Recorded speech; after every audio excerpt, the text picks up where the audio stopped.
What's up, everybody? Welcome back to my channel. Thank you guys so much for joining me back again. If you would, please take the time to like and subscribe to my channel. I would greatly appreciate that. Thank you guys. Getting into it, North Korea and South Korea seems to be having some trouble. They seem to be bumping heads. Some highlights that came out today: one missile lands south of the disputed inter-Korean maritime border. Air raid warnings issued in South Korean island. South Korea president vows that North Korea will pay the price. Does that sound like a declaration of war? I think it does. North Korea calls allied military drills provocative. So reported, North Korea fired at least 23 missiles into the sea on Wednesday, including one that landed less than 60 kilometers, which is 40 miles, off of South Korea's coast, which South Korean president described as territorial encroachment and Washington described as reckless. It was the first time a ballistic missile had landed near South waters since Peninsula was divided in 1945, and the most missiles fired by North Korea in a single day. Does that sound like a statement that they're trying to make? It does. South Korea issued rare air raid warnings and launched its own missiles in response. They said, we're not gonna take this, the bullying, we're gonna fire right back. Boom, and they did. So that's some interesting news. That's something to keep your eyes on for the next few days to make sure that doesn't get out of control. So definitely keep your eyes on the North and South Korea drama. Also, more to add, Ukraine.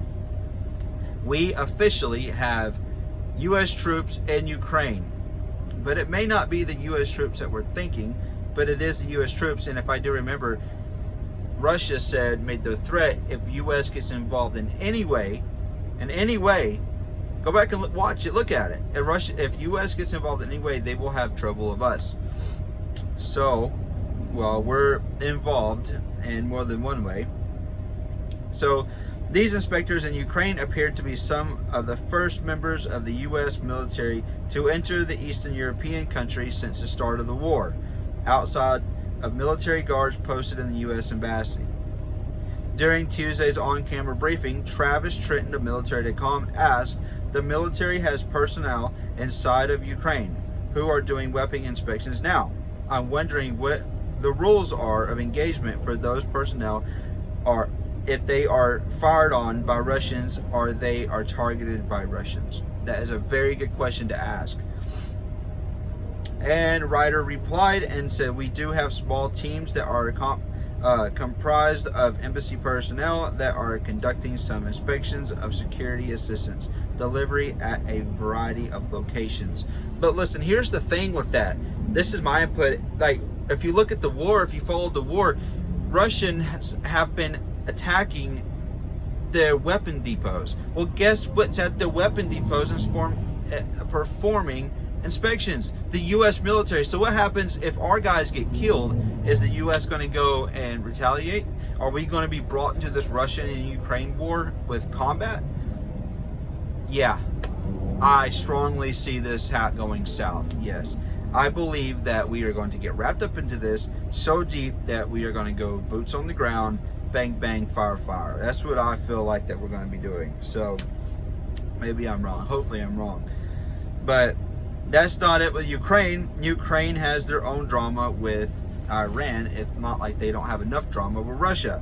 On Tuesday, it's reported that Iran is preparing to send approximately 1,000 additional weapons, including surface-to-surface short-range ballistic missiles and more attack drones to Russia to use in its war against Ukraine, according to officials from a Western country that closely monitors Iran's weapons program. And Ukraine made a statement, quote, "I have said and will repeat again that when it comes to the complicity of any country in Russian aggression and the killing of our citizens, we will absolutely be ruthless in our actions in response, because it is about the protection of our state and our citizens." And he went on to say, "A much wiser decision for Iran would be to completely curtail the military's cooperation supplied to Russia of any weapons used against Ukraine."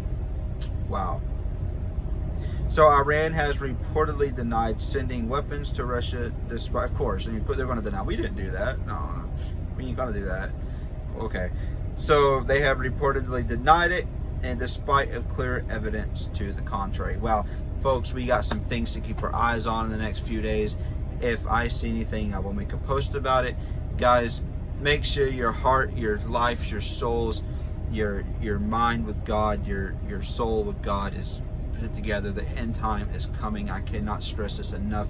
The Lord is coming. We are getting wrapped up in the end days. We are getting wrapped up in the time of prophecy this year. The time of prophecy is here. But also make sure that your family is prepared. You have the adequate training that you need. Your family has the training that they need, and you have the supplies that they need and what you need, and you know how to use that stuff. Guys, please stay safe out there. We'll see you in the next video. Be safe.